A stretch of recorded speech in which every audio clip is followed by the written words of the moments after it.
ang message ko sa NBI, hindi nyo natibag ang Senado. Under Alan Cayetano, hindi nyo natibag ang Senado. So kung sino man, if I continue or may papalit sa akin, okay? Ulitin ko ha, during my watch, hindi nyo natibag ang Senado. Now, kung if I remain or kung papalitan ako, sana hindi matibag ang Senado. The Senate is a target, di ba? Because we are the last line of defense sa pagdating ng hindi impartial na impeachment. We're the last line of defense sa budget. We're the last line of defense sa charter change. We're the last line of defense sa kung merong gustong yumurak o sumira sa ating democracy.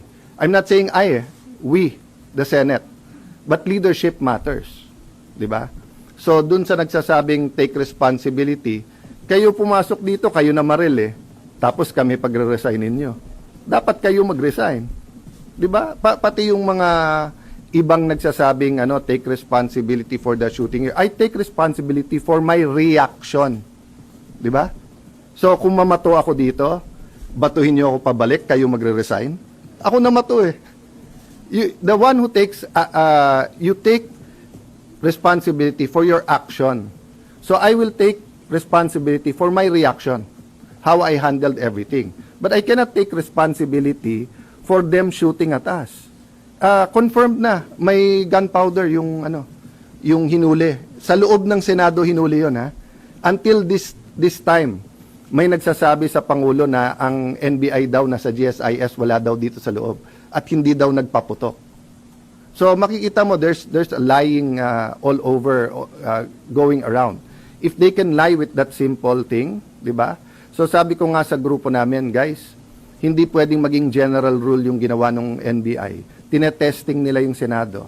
Unfortunately, dati maraming nag-i-invoke dun sa spirit ni Salonga, Recto, Tanyada, yung Osmeña, Rojas, yung ating mga greats, 'di ba? In the past, pagka inattack ang Senate, nagka-come together lahat ng senador. Ngayon, algorithm at political bias na. That's what's sad about it. No? All the evidence is there. I mean, it's beyond our control na, like sa inyo, di ba? Pag dumating na sa editor, dumating na sa final, dumating sa live interviews, hindi nyo kontrolado lahat yon. Pero yung personal experience nyo at personal testimony nyo, meaning, pag tinanong kayo ng kapatid nyo, anak nyo, pag uwi nyo, ano ba talaga nangyari? Eyewitness din kayo Diba? So, yun din ang ko sa inyo. Kung eyewitness kayo and you think I did wrong, I won't take it against you for calling for the resignation. But if you're telling me na kontrolado ko yung NBI, so dun sa nagsabing scripted, di ba? Ang galing ko naman na pati NBI is under my command pala. So you won't resign, sir? There's no reason to Diba? Many of those who are calling for my resignation are political operators dati na silang may meaning nung nasa DFA ako, resign Alan. Nung nasa Speaker's Office ako, resign Alan. Nung minority leader ako, resign Alan. Nag-ano lang ngayon, nag-echo lang ngayon dahil nga sa mga pangyayari. But for me, it's concerted effort from day one to get me out because they want someone they can control. The only thing I promised the 13 is I follow God. Diba? And, following God is easy if you know exactly what He's telling you to do. Diba?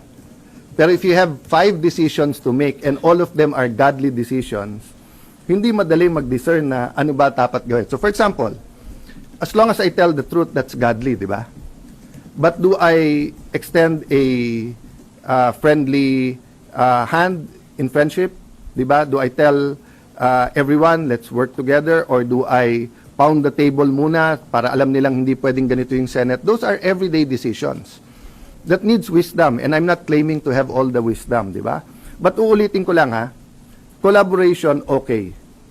Pero yung sunod-sunod kami sa inyo at hawak nyo kami sa liig, hindi pwede yun. Collaboration, our government needs collaboration. The 3 great branches of government, judiciary, executive, have to work together. Senate, House, we have to work together. But yung sasabihin mag-surrender or puppet SP ka. Hindi ka tatanggalin, pero kung ano sabihin namin, sumunod ka. Sorry, hindi ko style yon.